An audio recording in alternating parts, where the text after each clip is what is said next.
Welcome and thank you for being here, Alex or Alejandra. I will go with Alejandra because I really love the exoticness of the name. But maybe I'll switch between both. Let's see how I feel. But yeah, firstly, thank you so much for being here today. Thank you for having me. I really like your podcast. I listened to a few episodes and it's really interesting. I love it. I love how you're bringing together stories from different immigrants and how the experience is so diverse. Yeah, it's amazing. And, you know, for me, when I started out, I wanted to understand the stories and the background. But through every person that I've spoken to, what I've realized is how much they have this bigger mission and how their story has really helped contribute to that. And it wasn't something that I intended to do. I just thought, oh, it'd be cool to understand, you know, how they moved from one place to another and how they found it. But especially with you, and that's why I'm really excited about this. I've listened to your podcast and I've heard you speak on Clubhouse.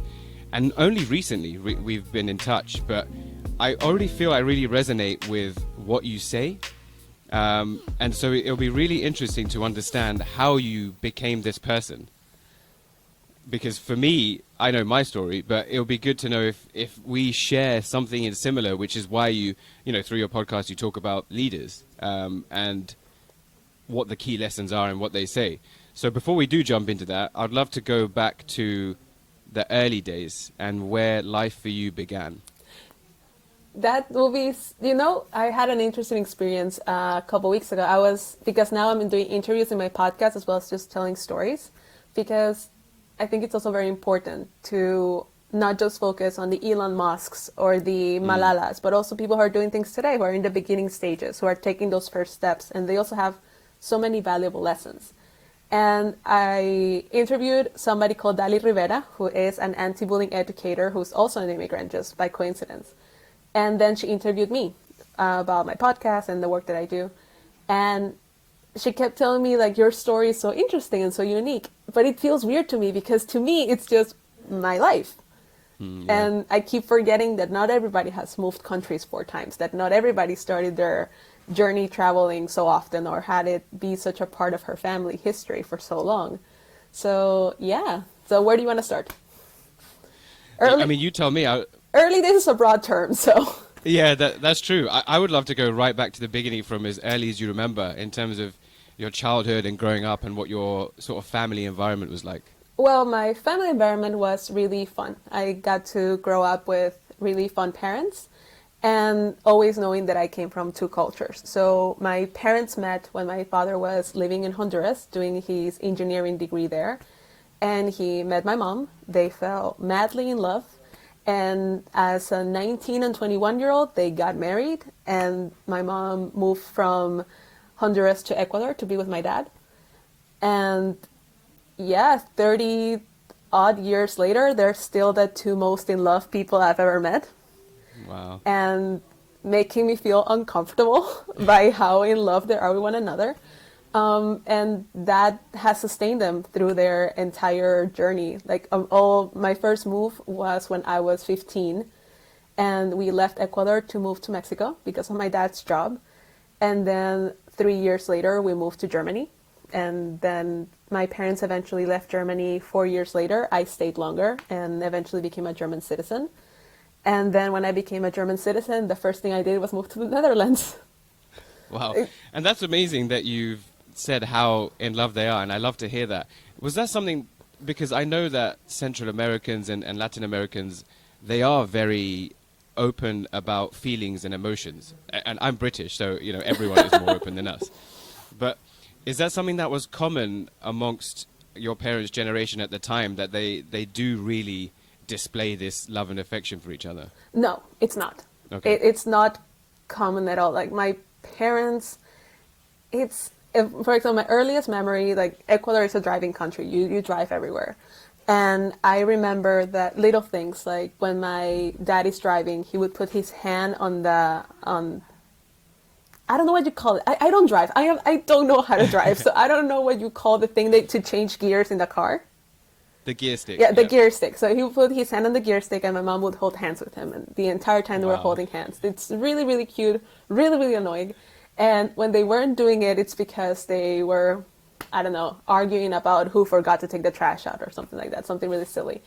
And then that really marked how I see love, how I see these expressions of love. So when I was in the car with, for example, my aunts or my uncles or something, and they were not doing that, it was immediately weird for me. So it's those little ways, or for example, they have these whistling, way to whistle at each other. They can be in separate rooms in the house. My dad will whistle something. My mom answers with a whistle. Then he whistles back. Then she answers with. They have their little language, and it's very, very cute. And all those things made it so when we were in different countries, those things always remained. Those, no matter where we were, my parents kept having those little rituals with each other that taught me that everything was okay, that everything was fine. So even when we were living in, for example, our first Christmas in Germany. So we arrived in Germany on December 15th. It was completely different from Mexico. It was minus 15 degrees. A lot of snow. We didn't know that in Germany, grocery stores close like around the 22nd, and they don't open until after Christmas. Right. In Latin America, they're open until like 8 o'clock of the 24th because you like last minute shopping. Germans don't do that. Germans plan. So it was that Christmas we had to go to a gas station and we had pizza for Christmas dinner. And no way. Yeah, and it sounds really sad, but it was really enjoyable because it was my parents and my sisters, and we were just talking and having this really nice, intimate moment with just the five of us. And I think that is something that has sustained us, and just seeing my parents being so in love and making us feel, my sisters and me, always so safe. And in this environment that we took with us in every single country we were. Yeah, that's really interesting, because I'd love to know, did you see how that translated into the way you built relationships with, your friends when you were young, and especially moving to a new country and having to build new relationships there? Did you find those values translated into being very open and loving even to new people that you met? I think so. I think there is this thing that my parents would always tell me, like, why are your friends always so weird? Why is right? You have that. They used to say that you have a talent to find weird people, and I think that it didn't come from that I am looking for them, that they feel pulled to me. And then another friend told me, and my best friend, Greg, he has a life full of conflict, and he hasn't had the easiest journey in life. And I asked him, I said, do you think I pulled weird people in? That I just pulled weird people in? And he's like, no. To me, it's that I know that I cannot shock you. You make me feel very safe. When I'm around you, I feel like I can just say things, and that you're not going to reject me, you're not going to judge me, you're not going to be any kind of way about what I'm saying, and you allow me to be myself. And then I realized that's how I felt in my house growing up. I mean, of course, when I was a teenager, I felt awkward and I didn't belong. Like I had that. I'm not going to say that I had the most idyllic childhood. I had like growing pains like everybody does. But it was that thing that I always felt safe. And I think that as I grew up and as I went to new places, I always had that feeling safe. Yeah, so you mentioned about the going through troublehoods during your teenage years. Yeah. Talk me through what these were. Well, my teenage years were living in Mexico, and I can honestly say I was a nightmare teenager. I was a nightmare. Every time I look at my parents, I think, like, how did you not slap me? I don't understand this.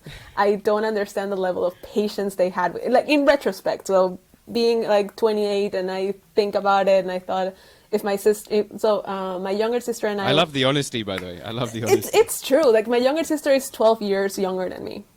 So I am 28, she's 16 now, and I keep thinking the things that I was doing when I was your age. I don't understand how, A, I'm still alive, B, how my parents did not slap me across the face, and C, how didn't I wreck my life? And yeah, like when we moved from Ecuador, and Ecuador was living in a very big city. We were living in Guayaquil, which is the true capital of Ecuador. And when we moved to Mexico, we moved to a really, really small town. And I think that was Which town was this? By the way? Córdoba. Córdoba in Veracruz. Okay, yeah, I haven't been there. I went to. Is that in the north? No, it's, you know how Mexico is like this little boot? Yeah. Yeah, so here, like if the boot is here, like this, the tip is like Yucatan and Cancun and everything. It's like in the center of the belly of the boot. Okay, because I've been to Palenque. Oh, Palenque's really nice. Really nice, yeah. And That's the closest I probably have been to it. Let's just chuck that in my little bit of culture from Mexico. But no, carry on. So when I moved there, it was a completely different culture that I had experienced before. And I like to say that I had a really long childhood. Like when my friends were 12, 13 in Ecuador, they were already thinking about having boyfriends and so on. And I wasn't ready to talk to a boy when I was 13, 14. Like my childhood extended more, and I'm very happy that it was that way. And then when I was 15, 16, I moved to Mexico. That's when you start having boyfriends and stuff like that. And I had terrible taste. In retrospect, damn it. But yeah, and then because it was a small town, there was nothing to do. Everybody had their own car. And there was this bar that had a drive-through. So we would get these liter glasses, which was like orange juice and vodka, and just drive around drinking that. And in retrospect, I think that's insane. That's a not good thing to do. But there I was as a teenager doing it. And just like if you had an hour free from school, you would go to a helipad that was near school and just like buy drinks and just get drunk there in the middle of the day. Like in retrospect, how am I still alive? I was in a car accident because I got in a car with a drunk driver. It's all those things, and I wonder why.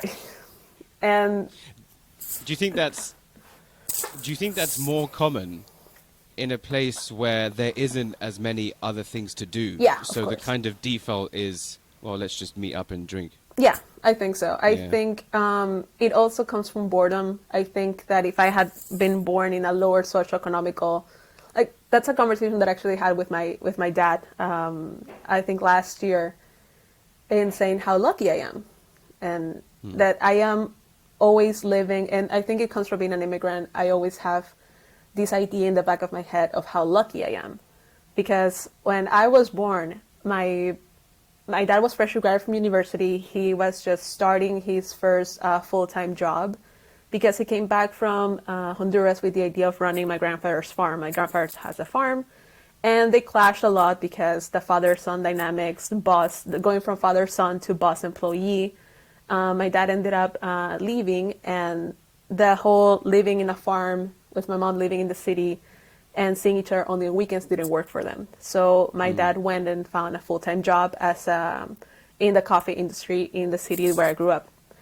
And I kept thinking that by that time I was living in Mexico, and then 2 years ago I got this thought in the back of my head. I always had it, but then it made click for me. It clicked that the day that I was born, there was probably another little girl born in the same general hospital, in the same public hospital. My parents, when I was born, they showed up my mom had a C-section. They showed up at the hospital at 1 a.m. to get the operation at 6 a.m. because they knew that they couldn't afford the full 2 days because the hospital charged like full 2 days. And they were very conscious of that. And my parents have always been very careful with their money, very smart. All the things that they have has come from hard work, from making those tough choices and knowing how to teach us those tough choices. So the thought that I have in the back of my head is that in the same hospital, in a very similar situation with very young parents, a little girl was born and she has a life that's completely different from mine. She doesn't speak 4 languages. She doesn't have a chance to get a bachelor's degree. She doesn't have a chance to freelance. She doesn't live in Europe. All because she didn't get as lucky as I got to be born to my parents, to be raised the way that I was raised.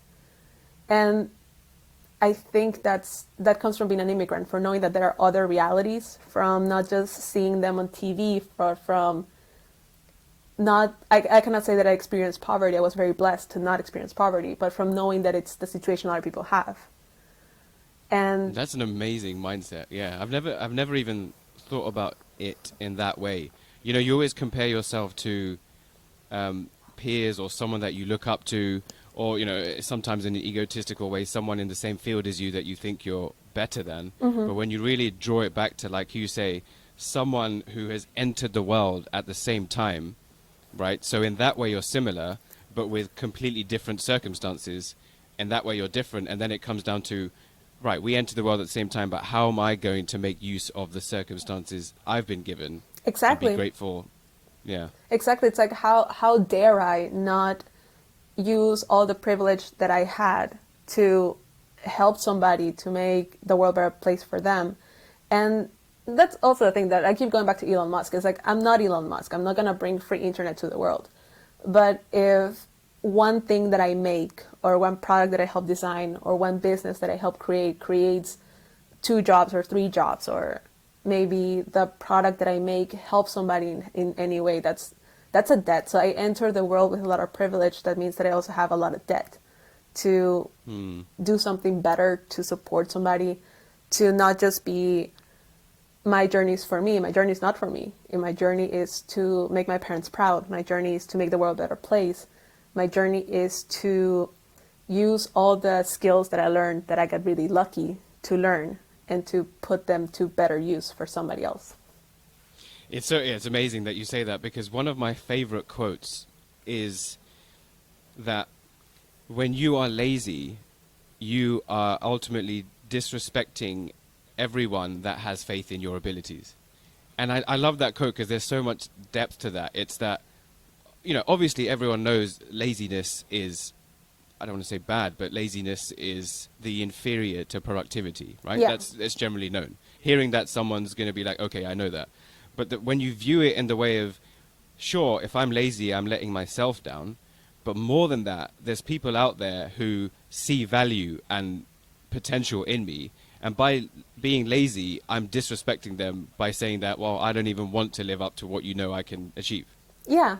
I was talking to my sister the other day, and we were talking about the difference between having and not having. That if somebody invites you to their house, because so in Ecuador you have maids. If you're of a higher social, like middle class, like upper middle class, you have a maid that goes to your house. She cleans for you, she cooks for you, and everything. And my parents would never let my sisters or me ever see them as servants. They were like, no, they're not your servants. You say please and thank you. If you need you don't yell at them from across the room. You go to them. They're doing a job here, and you respect their workspace. They're working, and you're not better than them in any way. You're not, just because they're here to work, you respect their space, and you respect the fact that they're here to work. And at least in my house, they always got treated very well. To give you an example, we had one maid in Mexico, and she had a sister.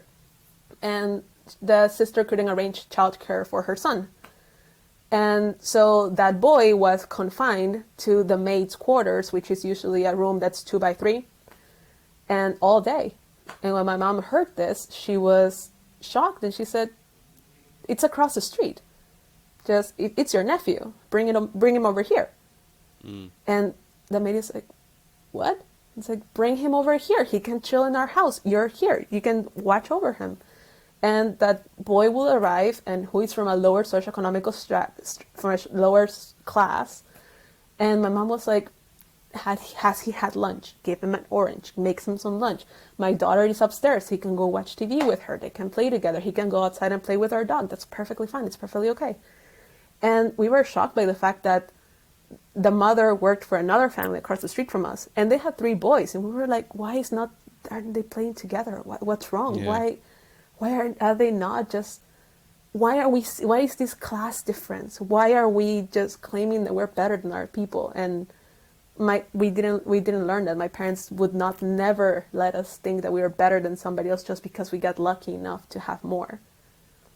And yeah, that's powerful. And do you think that comes from the journey itself? So when you have to go through an immigration experience, whether or not you're doing it because you've had to or because you choose to, either way, the commonality is you're moving to a place where you are ultimately, in a lot of times, starting again. Yeah.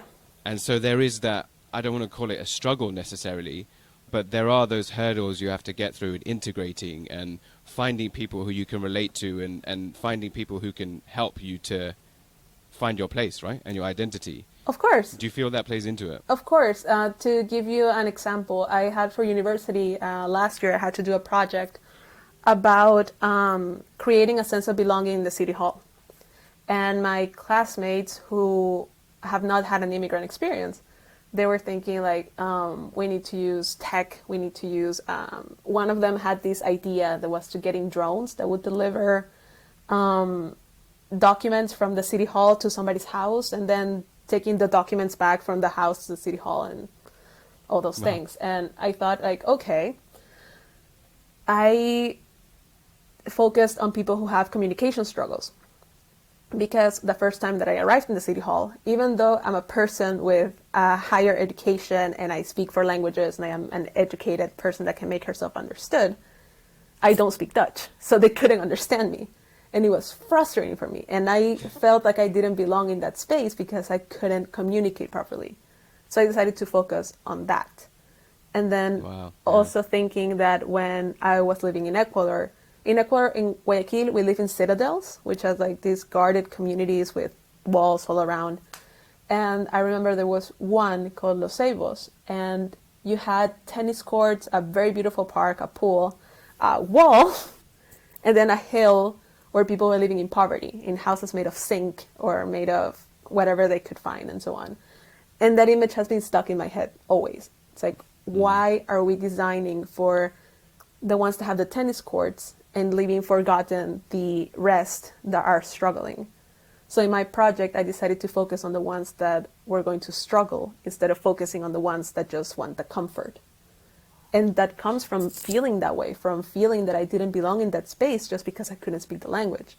So I cannot imagine somebody that comes from a traumatic migration, which is like the refugee situation, or having had to leave their country because of home violence. I don't know why people have to leave. I mean, there are a million reasons, that's just 2. So it came from that, from having that awareness that came from the fact that I have lived in different countries and experienced people from different situations. Yeah, that's powerful, and I'm so glad that you have this opportunity to share these kind of ways of thinking, because I think, especially for the listeners, it's the idea of being really appreciative and grateful for whatever it is that you have, right? There's this thing of, when you're striving to be the best, there's always someone out there that's better than you. But in the other way, it's, when you're feeling low or incapable or the world is against you, the likelihood is there is someone out there who is worse off. So, and it's gratitude. It's not a new concept. But for you, this kind of mindset that you have, which is amazing, do you think that was always in you? Or do you think it is through the things you've seen and the experiences you've been through that have shaped this vision and way of thinking? I think that it came from a lot before. So I think it translated also from my mom's immigration journey, because my mom also immigrated, and her father also was a migrant. My grandfather was originally from Peru, and he went to university, met my grandmother in Honduras, and decided to stay there. And even my great-grandmother on my grandmother's side, also the same. She left her country to be with my great-grandfather.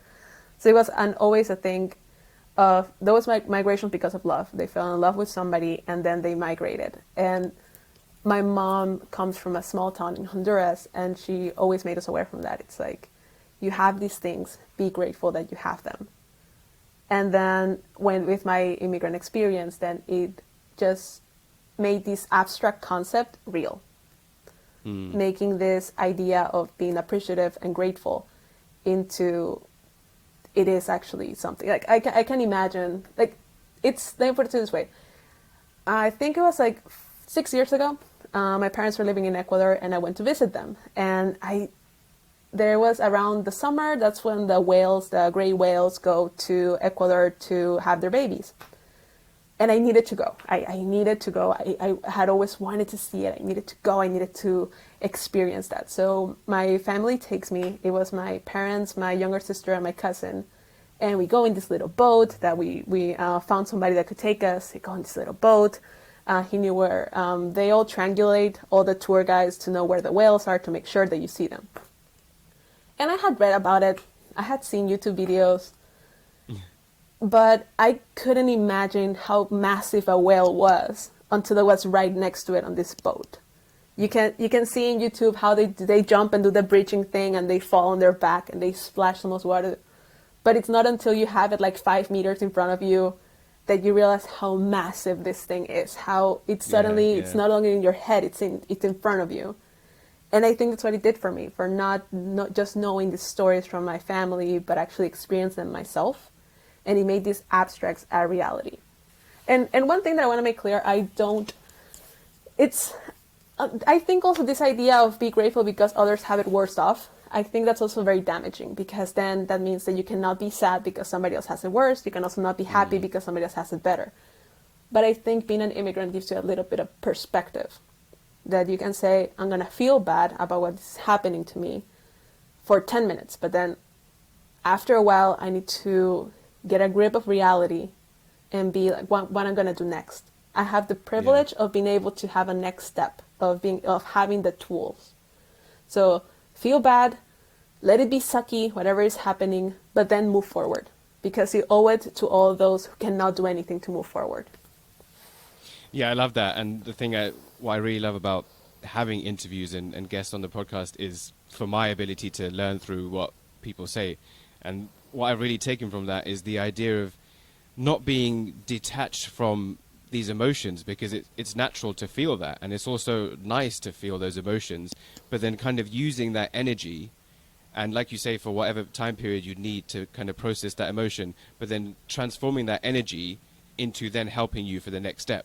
So whether it is being happy for someone and being like, right, I'm going to use that joy to see how I can get to that level, or that sadness and be like, right, I'm going to use that for the gratefulness to then take the next step, and not just kind of dwell on that for that moment. Exactly. And then let it fade.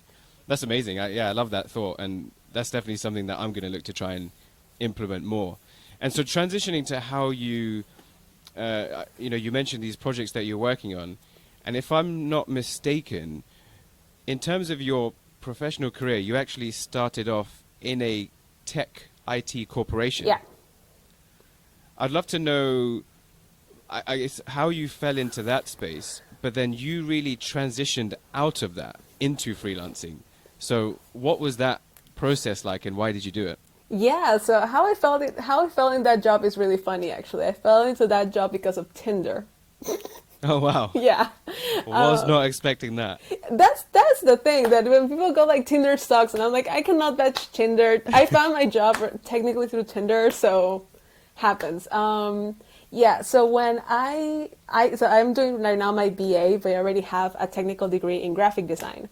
When I was living in Germany, living in Latin America, the idea of doing art or design was not possible. It was like, I'm going to starve, or I'm going to spend the rest of my life making wedding invitations. I don't want that.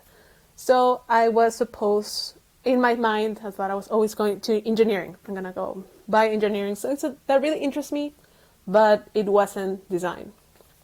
And then when I moved to Germany, in Germany it doesn't recognize any foreign high school degrees. You have to repeat high school. Okay. And I failed miserably there. I was studying the wrong thing. I was not interested. So I failed miserably.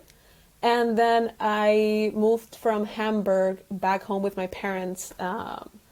And I was really down. I was really down on myself and really depressed. And my sister told me, hey, we're in Germany now. At our age, kids don't live with their parents anymore. They live on their own. So how about you and I, we find an apartment and we do this. And I said, okay. I thought I have nothing going for me. I'm going to do it. So we left my parents' house and we moved. My parents were living in a suburb of a town called Lübeck, and we moved to the center of Lübeck. And that's where my parents said, okay, great. We'll pay for the rent, but you guys have to cover everything else. And they still gave us a stipend. Again, I'm very lucky that my parents do very well for themselves, but I still wanted to make my own money. So I started working as a waitress, as a juice bar. I had like 17 jobs, and I loved it. I loved working and being of service and providing for myself. And we happened to move across the street from a design school. And I figured, I'm going to do this for a year. While I figure out my next move, I'm just going to do this. And I never left. And it just so happened that it was the thing that I wanted to do, and that I was in a country where I could do it, where I could do a poster, and that poster could be appreciated and sustained, and was not just going to be a side thought. It was like the thing that I was making. And then I had a teacher who introduced infographics, the idea of making infographics, and I loved making information understood for people, because again, thinking of, if I tell somebody that they should save 20% of their money, but this person doesn't really understand what percentages are because they haven't had that level of education, how can I make this understood to them? That's that made me like infographics, the idea of making something complex understandable for somebody who has not been as lucky as I am. And through one thing and the other, I was one day swiping on Tinder, and I find this guy that he's like really cute. We start talking, and I was like, what are you doing? He's like, I'm doing my master's in Hamburg and also working for this company called Statista. And I of course I need to Google if these things actually exist to make sure that he's not crazy. And I found, wow, Statista. Oh, they do data. Oh, cool. They do infographics. How cool. Oh, they're hiring. So I applied for a job. They happened to be looking for a Spanish-speaking infographics designer. And I apply and I get a job there. And wow, LinkedIn really has its work cut out, I think. Exactly. LinkedIn needs to fix up. LinkedIn needs to have a dating service. It needs to make it easier. And and that's how I got my job there. And I graduated, I moved to Hamburg, and I was there for 2 years. I was there for 2 years. And the first thing that I did was go to the immigration office. By then I was on a student visa. I say student because it was like I got really lucky with the immigration officer that I got, because when I told her that I was going to go to design school is technically not a university. So technically it wasn't a student visa, but this person liked me. I think she liked me. I brought her cookies every time that I saw her. And she was like, okay, what do you want to do? And I'm like, I want to do this. It's like, okay, give me a second. And she started pulling all these regulations books and being like, okay, this applies to you. I'm going to highlight this. I'm going to photocopy it. Do you want to work? And I'm like, I would love to continue working. It's like, okay, then I need this book here. Okay, this applies to you. This doesn't apply to you. And she collaged a visa for me. Amazing. And just in the nicest way, like Frau Denker, she was amazing. And then when I got my job, she told me, okay, work visa, perfect. I need your contract. I'm going to change it. You're also eligible for a passport now, for a German citizenship. Would you like that? And I thought, wow, is that really possible? And my parents were not living in Ecuador by then. And my dad was coming to Germany for a business trip. So, and every time he was in Germany for business, we met up, my sister and I, we would go to wherever he was and have breakfast or something. And I told him, Dad, I got this thing, should I do it? And he's like, do it. Do it right now. Do it. You get that passport, you need it. And I'm like, well, what if they want me to give up one of because I already had 2 nationalities. What if they want me to give one up? My dad's like, you do it. If they want you to burn it in that moment, you burn it. You need this passport. This is like a golden ticket. You need it. So after 8 months of worrying and calling and answering questions and taking tests, I got my German passport. And suddenly I thought, okay, I like working in Statista. I have friends here. It's a very good company. But there isn't a place for me to go. It's this job for the next until I want to leave. And there wasn't any place for me to grow anymore. I needed for somebody to get fired or somebody to leave the company to give space for me to grow. And so I started looking for another job, and I thought, I'm not up to par and I don't know exactly what I'm going to do. And around that time, my parents were moving to the Netherlands for my dad's job. And I thought, okay, I'm European now. I can technically move anywhere that I want. So I started looking for different places to go. I was looking at Belgium, Spain, France, and my parents said, hey, the Netherlands also, check it out. Maybe it's cool. Mm-hmm. And that school here had the hardest application procedure, and that just called to me. It wasn't just like, yeah, pay us and you can come over. It was, you need an interview, an application, a portfolio, a homework task. And I thought, okay, I'm going to try here. And when I got in, I figured, okay, I'm moving to the Netherlands. Cool, awesome. And I remember my coworkers, they were like, you're just gonna pick up and leave? You're just gonna leave? I'm like, yeah, pretty much. Yeah. Yep.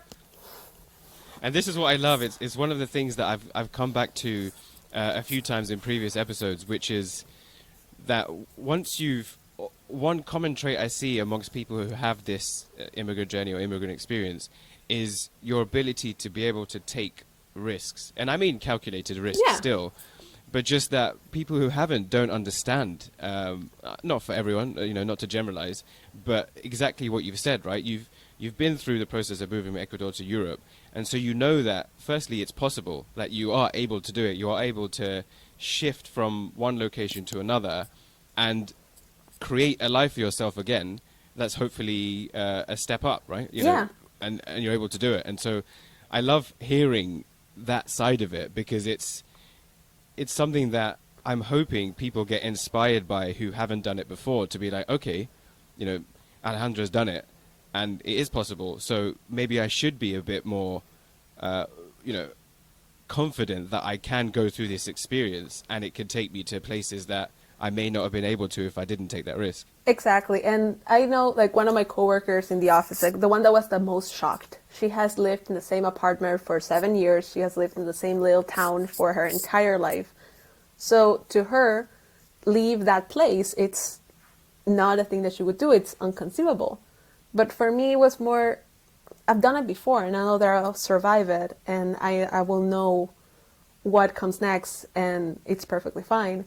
And I think that gave me a lot of understanding for people's journeys as well. So my boyfriend, he moved here to the Netherlands 2 years ago because to help his brother open a company and start a business and so on. A really big company, and it's a lot of work and it's very stressful.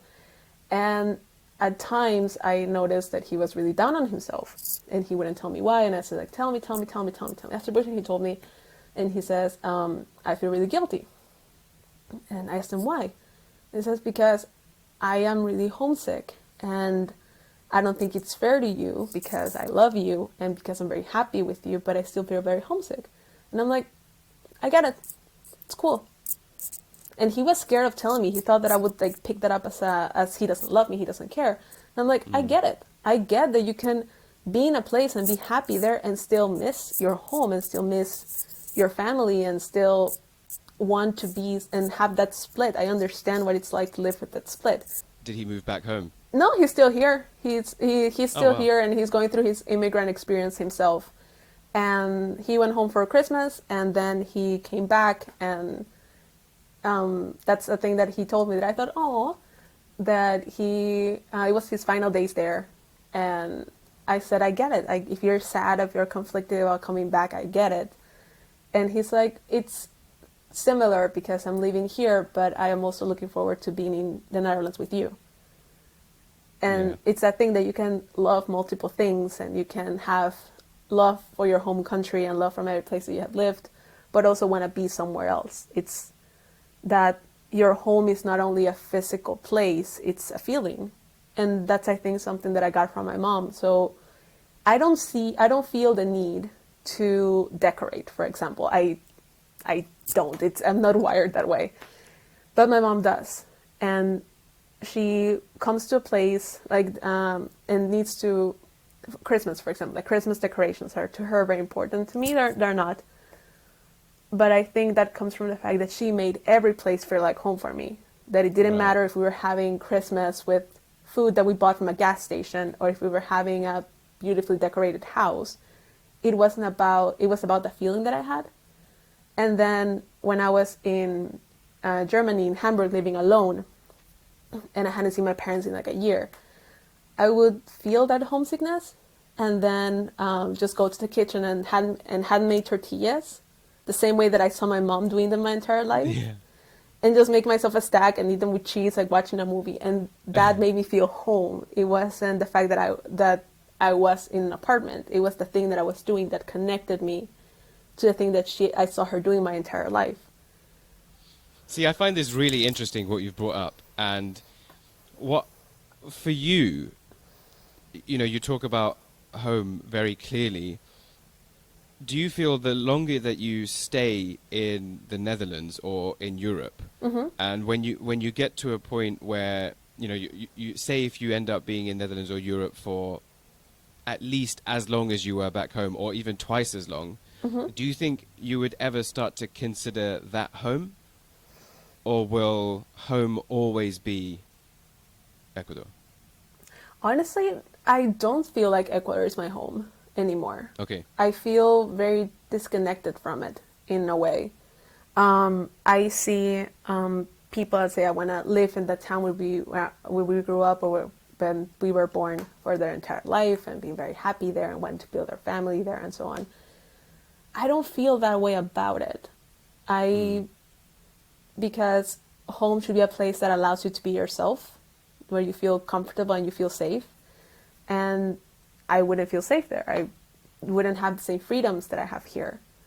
So, but if I go to my grandma's house in Ecuador, the second I enter that house, it's my home, because I'm with somebody who loves me, and I can do things and I can be myself in that space. So Ecuador doesn't feel like home anymore. Honduras doesn't feel like home anymore. Germany doesn't feel like home anymore. It's more like who I am with.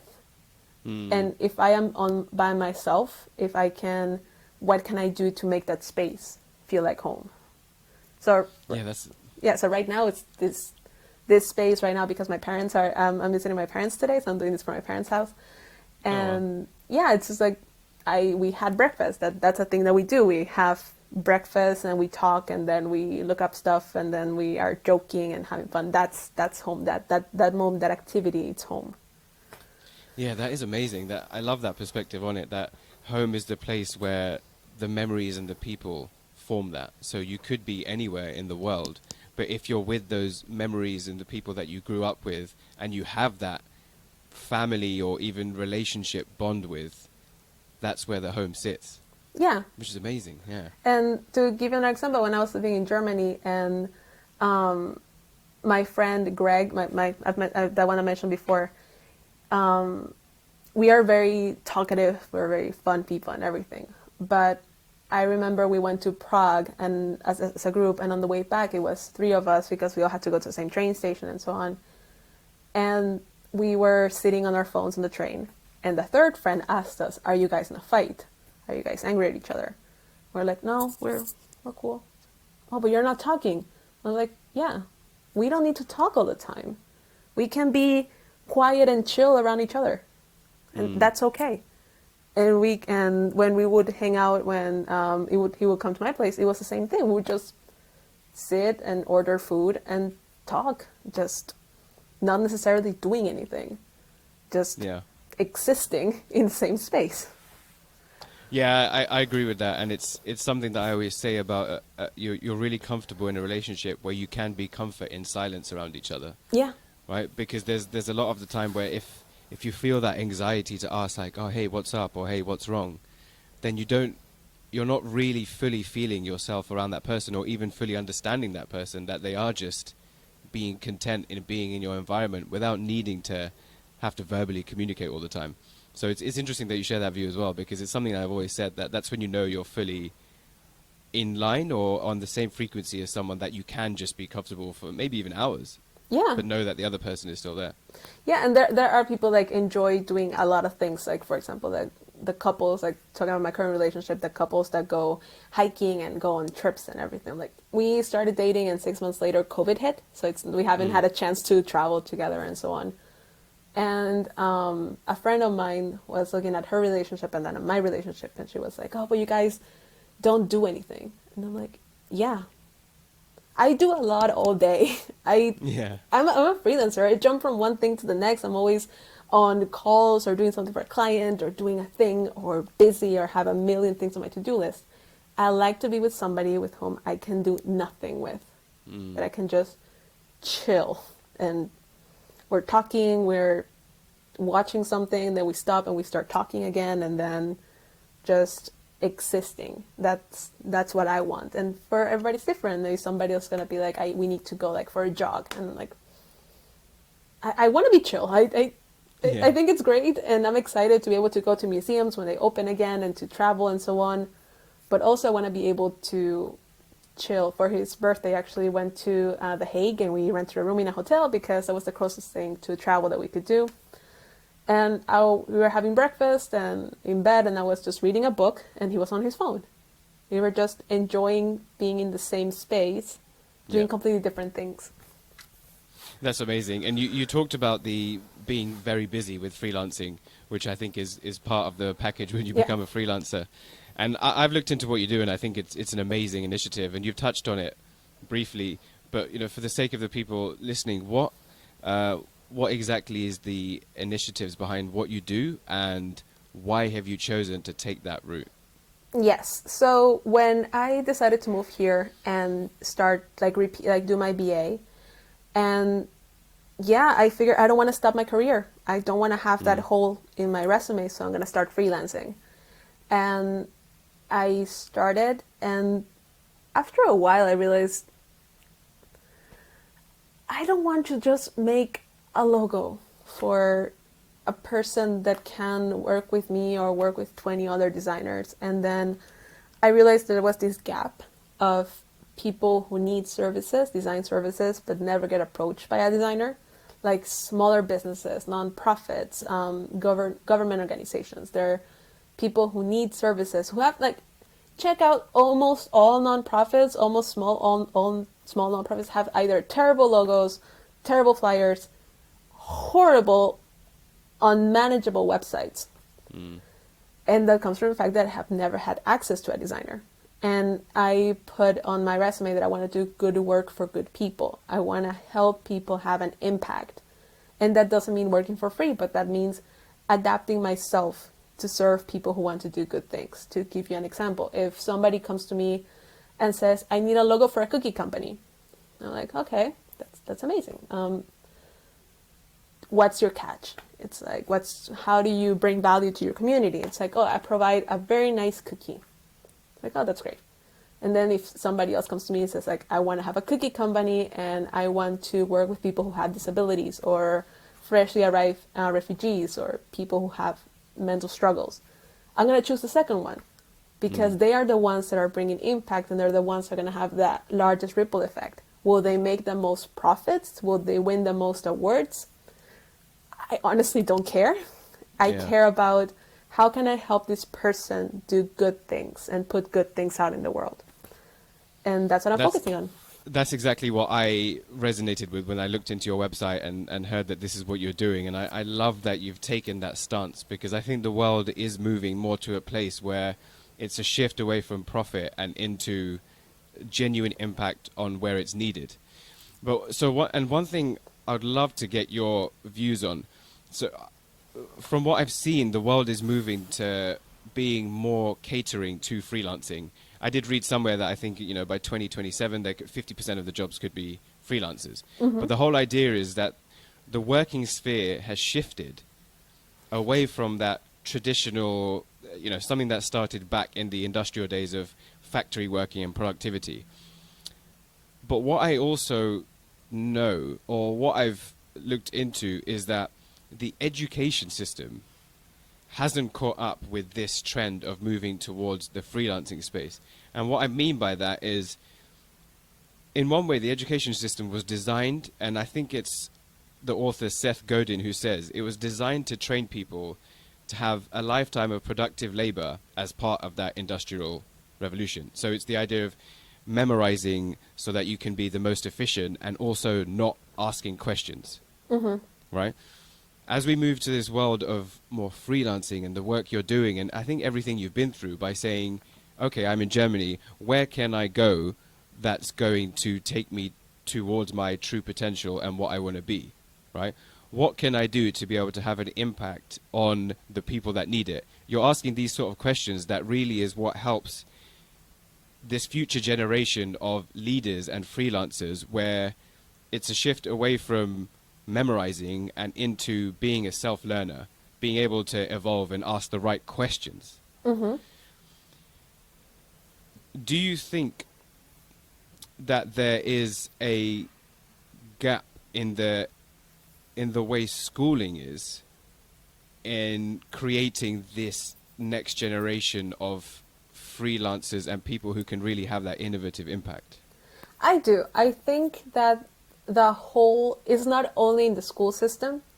I think it's a societal thing that Okay. we are not trained to ask why or to think critically. And like that's a thing that we should I think it like I do agree that the school system has flaws. Like I wish somebody had explained to me how a mortgage works in school, or that I had accounting class when I was in Mexico as part of the curriculum. We learned, oh, this is how you balance a sheet, waste, a cost and profit sheet in a store. I'm like, yeah, but I wish someone had explained to me how scholarships work, how asking for a government grant works, how all those things work, or how a checking account, although those don't exist anymore, but how a credit card works and stuff like Right. that before while I was in school. That would have helped me make better choices. I actually interviewed for my podcast some woman called Osana Bear, and she works for JA Financials, which is an association, a sort of nonprofit that brings that kind of knowledge to the school system in Canada. And it's super interesting. I'm very passionate about like financial education, but I do agree that there is a gap because all those things came from asking questions, from thinking like, what can I do next? What is my next step? Where do I need to go to achieve what I want to achieve? What do I, not just why I'm challenging this or why this is wrong, ask more like, how can I fix it? What impact can I have in this system? And I think that's also a problem. That's why we sign up to these ideas that belong to other people without taking a second to look at ourselves and our lives and see, how can I promote this, or how can I work with this? Not only amplify the voices of other people, but also ask, what is my voice? What is the thing that I am doing? What is the thing that I am bringing to the table? So to give you an example, when Greta Thunberg, and I have very unpopular thoughts about Greta, she was calling everybody to not go to school and to go protest for one day to make this movement and show the governments that we were fighting and everything against global warming.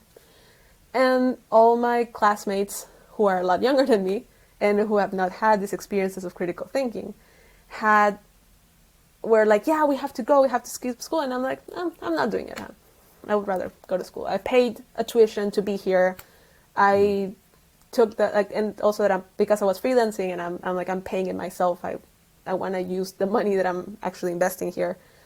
And they're like, no, but you're not fighting with us. And I'm like, well, the shoes that I'm wearing right now, I didn't get them from H&M. I buy them from a company that takes recycled bottles and turns them into shoes. I don't buy clothes, fast fashion clothes. I thrift my clothes, and I'm not traveling as much as I wish because I know the impact that traveling has. And they were all having these moments of anxiety of, I don't know what the future's going to hold. They have to hold on to this new messiah that tells me there's a fix. I'm like, but question yourself. Question, how are you going to fix it? What steps are you going to take? And by doing that, you share that experience with others and you propose those new options. So to give you another example, right now, all my personal hygiene products are reusable products. And to give you an example, I wear makeup, so I take off my makeup. Instead of using a disposable cotton thing, I bought a towel that it's a makeup remover towel. And so I don't create any more waste. And I was talking to a friend about it, and she was like, oh, that's very interesting. Can you send me the link? And I'm like, yeah, here's the link. You can buy it. And then she bought it. And then she told another friend about it. And she told another friend about it. She told another friend about it. If we do the math, that's a lot of cotton that was not just thrown into the trash and then thrown into the ocean. And that was more effective supporting a business that has those values. It was putting money in the economy so more people can have jobs. It was not damaging the environment. And to me, that had a higher impact than going protesting for one day.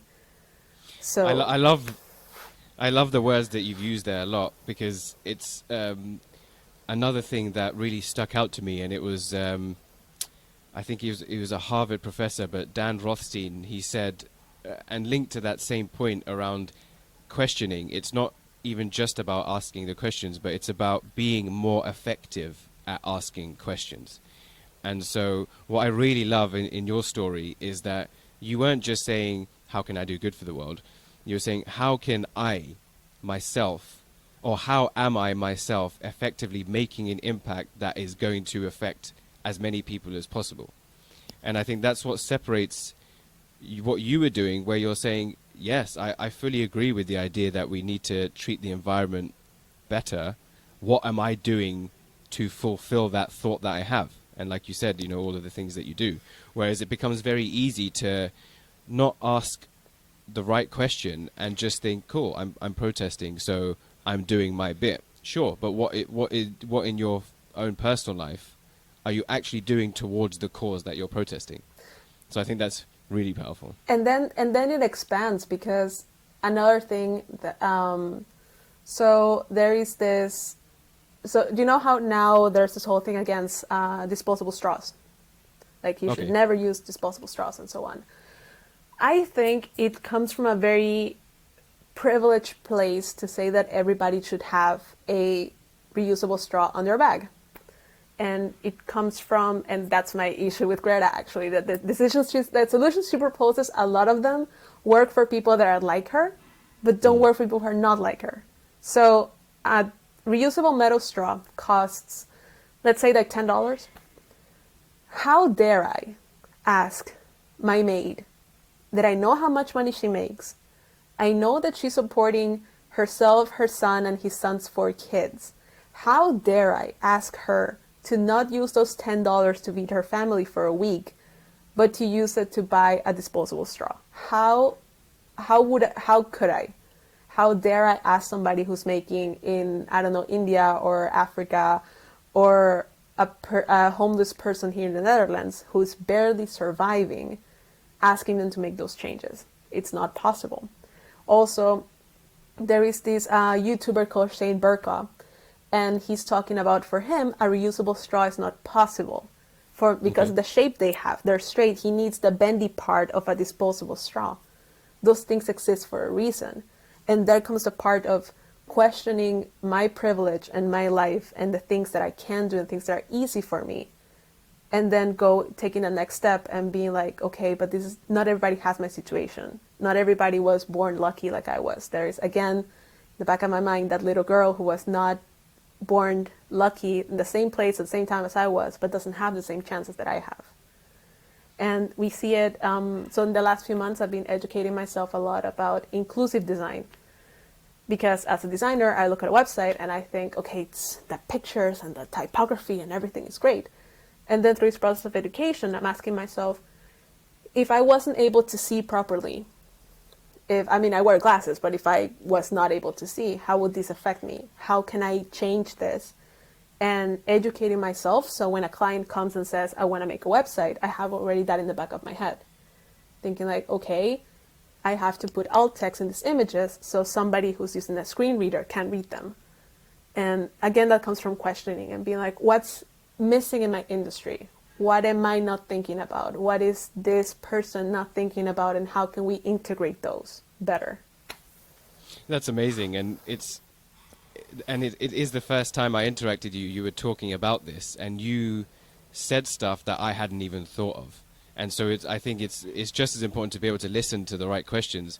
But, you know, if you look in history at people who have effectively asked questions, so the amputated leg, and, you know, many people will know the example of Oscar Pistorius, who had 2 amputated legs and won the Paralympics, right? Mm-hmm. The leg design was initially like, okay, let's make an amputated leg that will replicate a normal leg, which makes sense. And then I can't remember the name of the creator, but he said, well, actually, how can I better design this to optimize the performance of the amputee? And then that's where the curve structure came about, because it gave the fluidity to move very quickly in the running motion, but also that spring through the curve to be able to, I think it was compared to jumping like a cheetah can, right? Mm-hmm. And there's these kind of innovations, and there's other ones in medicine. There's a lot in medicine where it's just asking the right question to find the right scientific way of doing it. But exactly with what you're doing, you're effectively asking the questions of, how can I take what's there and figure out what's missing to be able to find something that can make it better. And so that's why that's why I'm really glad that you're able to share this, because I love what you're doing, and I think your work will be able to make a massive difference to the people that need it. And I really hope so. And that's my dream. That's what I want. I want to be able to make something that makes somebody else's life better. And again, I won't bring free internet to the world. I will not have I won't have the impact that Bill Gates has had. I won't have the impact that, I don't know, Strive Masiyawa had in Africa, bringing Econet to all African countries. I won't have that. But if I can just make one person's life better, then that's great. Then I'm good. I'm satisfied. And so right now I'm working with a friend of mine on a project that is about emotional agility and creating a tool for teachers. She's a teacher. So we're combining our two disciplines in creating this tool that can help kids understand emotions better. Because when you're a child between the ages of 3 and 7, everything is, you have an imagination, but you cannot tell the difference between what's real and what's in your head. They don't think in abstracts, they think in concretes. So what we want to do is create this tool so teachers in the classroom can teach a child how to feel, that feels anxiety. So because you feel it in your body first, you feel like your chest starts flaring up, you feel a weight on you, you feel all these things. How can I create something that helps this one child communicate how they're feeling, or express how they're feeling, or how something else makes them feel, without being able to say, I feel anxious, or I feel sad, or I feel happy, or this person makes me feel this way. And if that thing that I make, if that time that I invest goes into one day, one kid says, I feel this way, to tell their teachers right now, this is how I'm feeling, this object here, this is how I'm feeling. And that makes click, and they get what they need because they use something that I designed, that I made, then that's great. Then I'm satisfied. I help that one person have express themselves or communicate or help somebody else. So that is the goal, at least to me. And it might sound very naive. A lot of people tell me that, you're not gonna make money with that. And I was like, I do very well for myself. I don't need to have a 500 square meter house, or I don't need to have a heated pool. I don't need to have all those things. I am good just doing good work for good people. And then, of course, I have clients that I do just for money because I have to survive somehow. But it comes from having that drive and to wanting to invest that time in that place. That's amazing. And just in a similar way of being able to help that one person, even for me, I hope that even if just one person listens to this conversation and is inspired to reach out to you for the work that you're doing, then I already feel like this episode has done its duty. And I mean, I'll put your contact details in the show notes, but what would be the best way to get hold of you if someone is really resonating with what you've said? Through my website, I have a link there to book a 30-minute call, and that's a free thing because I just want to talk to people and let's talk, let's get to know each other. And if I am not the right person for you, I am happy to send them to somebody else and be like, hey, if you need this thing that's out of my scope, I know somebody that can help you with that. And to give you another example, there is this documentary on Netflix called Abstract, and it's about different designs. And there's one, it's about shoe design. And it's, I know, I think his name is Tig. In my mind, his name is Tig, but it has a really weird name. That's the problem. That his name is not John. It's something really weird. Tig, I think. And he's the one who designed the Air Jordans, from Air Jordan 5 to not the last ones, but the 5 last ones. Okay. He did them for years. And he's now the one working with Nike, I think, in designing the Back to the Future shoe. Yep. And that shoe that you can regulate how it's going to be tight and so on. And I read an interview with him in which he's saying, this thing that I'm making, it's gimmicky. I'm making the Back to the Future shoe. But in the back of my head, I also know that this system can help somebody who has Parkinson's or an amputation, a person who cannot tie their shoes. This mechanism can help them. That it's amazing because I was so intrigued to know what it looks like that I have looked it up. So I definitely recommend someone who hasn't seen what it looks like to take a look. They are really like a space boot. Yeah.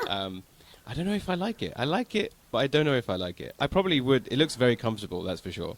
There is this other story. There's a kid who I'm terrible with names, but I think it's an 18-year-old who designed socks for his grandfather, because his Okay. grandfather has Alzheimer's and dementia, and he would get up in the middle of the night, and his mom would always be terrified that he would leave the house. So what he did is that he made socks that have a sensor in the heel. So when his grandfather gets out of bed, it beeps, waking up his mom. So his mom can sleep calmly, and he can sleep calmly now, knowing that if the grandfather gets out of bed and puts his feet on the ground, it's going to beep, and they can wake up Amazing. and be like, okay, he's awake. If it doesn't beep, means that he's still in bed. And that comes from asking questions and asking, okay, what Yeah. is the problem? How can I fix this? How can I put a little bit more of myself in it? And that's not a product that it's out in the market. That didn't come from somebody saying, how can I make money? How can I profit from this problem? It came from, there is a problem, I want to fix it. This is how And to fix it. equally, it's and it goes back to what you've said. It was the idea of how can I have an impact on mine and my family's life. You know, it's that small picture thing where you often don't realize that if it's making my life and my family's life easier, there's probably other people's lives and families' lives that are going to be made easier by it. Instead of always thinking of like, okay, how can I straight away impact millions of people? I need to come up with this huge idea that's going to go in the newspapers all over the world. And that often restricts people because they're thinking so big that they lose the vision of like, right, how can I just help to solve these problems that are out there through what do I identify in my own life that I need help solving. Yeah. So, you know, like you say, just, I'm happy to help that one person, but the chances are if you're helping one person, there's probably other people out there that need it, but you're just thinking, let's start with that one person and then let it grow. Yeah, let's start by asking questions, understanding the questions. And like I said, I am just now getting involved into these inclusive design and to thinking about these other things, but that came from asking questions. And I know that I'm not an expert by it. There are so many more people that are also very knowledgeable. And I think going back to the immigrant experience, it comes from the fact that when I got to a new country, I didn't know how to do anything. I didn't know how to, so in Germany, you have that thing that you can bring back the bottles and get money back for Oh, yeah. that. I didn't know how that functioned. I didn't know how that worked. I had to be humble and say, I don't understand this. Can somebody please explain that to me? And being okay with being in a new space, being in a space where you don't understand things. And then once you're comfortable with the space, explaining it to somebody else. And then when you enter a new challenge, come back again with that curiosity of it and say, okay, there is somebody else who can teach me how to do this. It's okay that I don't know how to do this. I've never had this experience before. So that's okay. And I think jumping from so many countries made me very adaptable. Maybe Yeah. made it so I am fine with not understanding a language and not jumping and not only thinking, how can I fix it? But it's like, how can I get the information to come through this challenge? And asking questions, it was really a huge part of that. It's a huge part of that. Amazing. I mean, I wish you the best of luck with all that. And I truly don't have any doubt that you're going to be able to achieve big things, even though I know we've said start with the small. I connect with you so well, and I'm hoping other people will too. And so the last thing I would like to touch on is, so you have your own podcast Yes. called the Inspiring Leaders Podcast. Yes. I'm obviously a big fan of podcasts. I love the idea. I've talked about it in previous episodes of it really serves two purposes. Firstly, to reach out to the people that need it, but then also for the individual who is the host or the communicator, it gives them a platform to maybe speak about things, to get things off their chest, or to be able to verbalize some of the thoughts and inspirations that they have. So what really was the inspiration behind why you created yours? Well, it all came from, like, I've always loved podcasts, and for years now, it's just really fun for me to listen to stories. I love people's stories. I love talking to people and asking questions about their lives. Yeah. And podcasts was a way that I got the story from somebody without asking questions. And because it was already set up for me. It was like a nice way to do it. But then I was always like, what? I want to have a podcast, but I don't know what to have it about. What do I do? I just talk about myself. How can I interview people? I don't know those things. And then I found the Global School for Social Leaders, which is a nonprofit in Austria. And I approached them and said like, hey, I want to do some work with you. I need a university credit. Can you help me with that? And they're like, sure. I started collaborating with them. I'm now a content creation consultant for them. And they wanted to have a better presence online and to create value and show how much value their offer has. And I said, how about I make a podcast for you guys? And it's like, yeah, we actually have this idea of like interviewing leaders, interviewing people, and I feel like, yeah, I'm gonna do this. I will learn as I go. And if you listen to the first episodes, the audio quality is terrible. And then it's getting better because I'm like learning through Clubhouse and finding people like you in this community and learning how to do things better and how to improve myself. And my boss at one point told me, you're going to want to erase all of those and re-record them. And I'm like, I don't think so. I think I want to keep them to show the progress, to show like the journey. And yeah, so that's how it started. And right now we're transitioning from just telling stories to interviewing people and who, like Osana, like Dali, who are doing it every day. They're not just thinking about the ones that had the highest impact. Like I have people like Rosa Parks is the first episode, not just looking there, but also looking to the people who are just starting and what lessons they have and how they're in that struggle, in that pushing and pulling and adapting and taking those stories and making people known. And if one person says, I want to learn more about Dali's work, then that's amazing. And she can use that to promote herself and to let her cause be known, which is anti-bullying, which is such an important topic. Yeah, it's a really cool idea. And I like the way you've done it, where you've taken very famous or even maybe not as well-known speeches of theirs and then really dissected it on your view. And so one question to finish on that I have on that. Mm-hmm. Do you think that the values that makes up a good leader has evolved over time?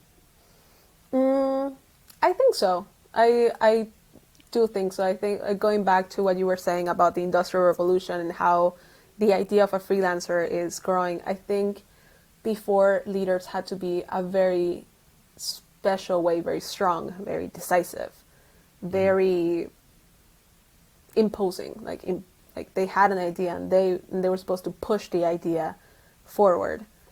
And then people like Simon Sinek now have a different approach to it, and they say a leader is not the person who comes up with the great ideas, it's the one that creates an environment in which great ideas can happen.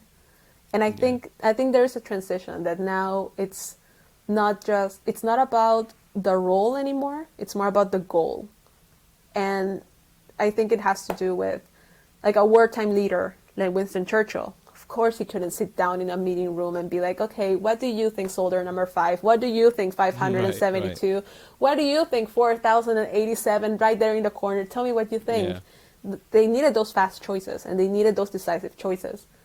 But now when we're enjoying a time of peace in many parts of the world, there's still like civil wars and struggle.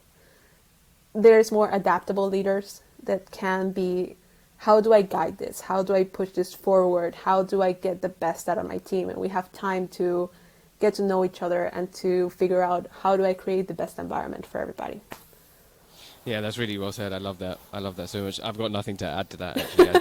That was very, spot on for... I have a... Not to steal your thunder at all, but I agree with that a lot. Yay! And so, good stuff. Tick. Yeah. And so, so the next part of this would be to move on to the quickfire final 5. Yes. Which, as the name suggests, quickfire round. If you really want to expand on a question, you can, but the quicker and succinct, the more effective. So if you're ready, we'll kick off with that. I'm ready. Shoot. Perfect. So to kick off, so question 1, what is the most valuable lesson that you learnt while you were growing up? Respect others. Yeah. Respect everybody. You don't know what their struggle is. You don't know where they came from. Just approach it with respect, everything that you do. I love that. And I think through what you've shared in your story, I think people will strongly agree that you have displayed what you learned there. So that's amazing. And question 2, what is the worst advice that you have heard that has been given by a leader, either a past or present? The worst advice. Don't wear headphones at work. Yeah? My team leader, once I had a team leader in a project who said, don't wear headphones at work, because she didn't want me to do it. She wanted to impose something on me that it was like, don't wear headphones, or like, but I work better when I have headphones on. It's easier for me to concentrate. And she was like, don't wear headphones at work. That just showed me that she wasn't taking time to look at what my challenges were and how my best performance was. My best performance came from in what scenario. Just like, she was applying something that was general to individuals. So don't wear headphones at work.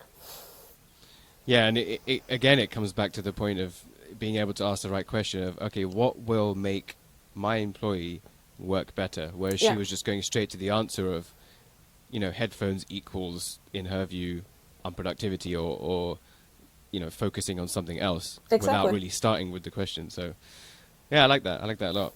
And question 3, if you could have dinner with one person, so this is cheating because it's actually 2 questions in one, but who would it be and what would be the one question you'd ask them? It's not a specific person, is the person that was doing something. So at one point in history, at some point in time, a person looked at the sky and said, that star is there, wrote it down, and then a month later came back and said, oh, it's the same star that's there. The person that started documenting, or look at a plant and documented what was happening to the plant and saw it happening to other plants. So I want to talk to the person. I want to go back in time before, like Constantinople maybe, or the initials of humanity. The person that started documenting things and started writing random occurrences down and seeing patterns and stuff like that. And I want to meet that person. That it's probably not just one person, it's a collection of people, but just meet that one and said, what made you curious about this? It's like, how did you see these things? What made you want to do this? That would be that person. That's amazing. That would be a great podcast if that was possible, to be like, just for this 1 hour, can I sit down and ask you why? Just why? I want to know how their brain works. I want to know what pushed them there. I want to know what made them say, I'm going to look at this thing, I'm going to write it down, and then check, and then keep records. Because they were probably a nerd. They were probably some kind of nerd, and I want to know what made them want to do that. Good answer. Very good answer. Question 4. Is it more valuable to be a good leader or a good servant? I think that if you're a good leader, you know when to be a servant. Wow. I think that if you're a good leader, you're humble enough to know when to step back and when to follow somebody else. That is really powerful. But if you're a good servant, I think you can get caught in that idea that you're a servant. And maybe you're so good at it that you never see yourself as a leader. But I think that if you're a good leader, you know when it's time to be a servant. I always feel like in my episodes, there's at least one quote, and you've had a few, but there's one that really stands out where I'm like, wow, that is a huge teaching that I've taken away that I want to write down and look back over. And for me, that was definitely up there. I love that a lot. Okay. Question 5. If you could ask your future children for one favor on how you would want them to carry on your legacy, what would that one favor be? Oh, please always be curious. Please ask questions. Please just approach everything with curiosity. And that comes from, I think, especially now, we like to, or maybe it was always, but I think it's especially problematic now. We like to slap labels, a lot of labels on people. Let's say, for example, to give you a silly example, Michael Che is a comedian. He's in Saturday Night Live, and he has this joke about homophobia, and that I can't remember the joke exactly, but the kick of the joke is that you don't know what the person's experience is. That a person can be homophobic and you assume it's a bad person because they're homophobic. It's like, ask them, where does this come from? Because I don't know. In the kick of the joke, he says, I don't know if that person was walking down the street when they were 6 years old. A group of gay men just threw glitter on his eyes and blinded him for 6 months. I don't know that. I don't know what the person's experience is. I don't know if they hate dogs because they were bit by a dog when they were 5 years old and just have their faces gone. I don't know all those things. So always be curious about other people's experiences before judging them. It can be that they just hate dogs because they just hate dogs, and who can hate dogs? I don't get it. But you don't know what that person's experience has been. So always be curious about things and be curious about people. Because the second that you look at them for their experiences, not just for their labels, you can learn so much from them. That's amazing. I love that a lot. And it's funny how you said comedian, right? Yeah, comedian. Yeah, it's funny how there's so much depth and value you can take away from comedians and what they say, because often what they're doing is they are communicating real existential problems or issues in the way people think or society, but they're just framing it in a very humorous way. And so for the person listening, they can either just see the comic value in it and laugh it off, or it can really get people thinking the way that you've done. So that's I love that you've taken that angle from it. And if you ever have time and you want to watch a comedy special that changes the way you see the world, go on Netflix, Daniel Sloss's Jigsaw. Okay. It made me laugh. It also made me think. He has broken up marriages. He has been quoting on divorce papers because it's so much about existence and about what it's like to be alive now. And it's such a good. If you ever have time, look it up. It's really great. Yeah, I will do, for sure. I love that kind of idea. Amazing. And the final bonus question that I like to ask everyone is if you could put a 6-word sentence on your life journey, what would that be? I wrote it down. It's life can be more than expected. Oh, I love that a lot. The life that I have now, it's nothing like I thought it would be 2 years ago, and it's nothing like I thought it would be 5 years ago, and I can't imagine what it's going to be 10 years from now. And it comes from being open and being open to changes, and it can be more than you think it's going to be. So sometimes I think we hold on to plans very tightly and just let it happen to you, and don't just change doesn't happen to you, it can happen with you. So be a part of the things and look at opportunities that can be, because life can be more than expected. That's amazing. And like you say, you don't know what it's going to be 10 years from now, but I look forward to being in touch and maintaining this relationship and looking back on 10 years and seeing where it's taken you. Because maybe we'll record the second part of this and I'll be like, oh, for sure.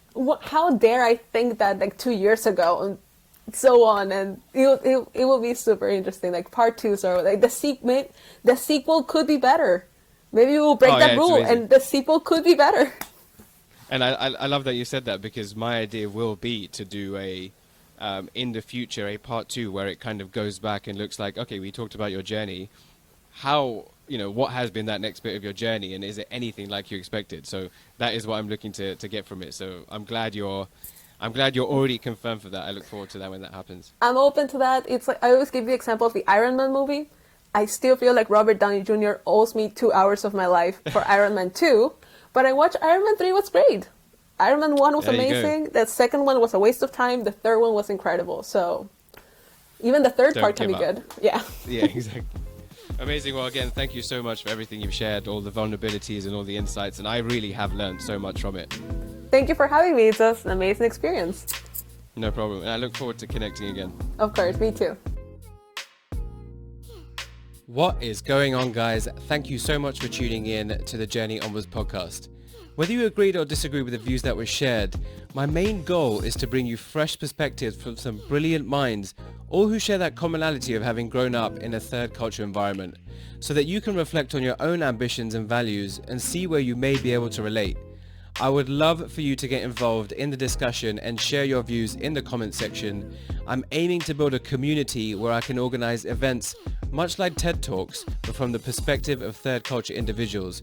So if you are interested, head over to thejourneyonwards.com/podcast, leave your details, and I'll get back to you with updates as soon as possible. However, until then, I'll be back next Tuesday with another episode, so I hope you will too. And until then, make your next week as good, if not better, than the last one.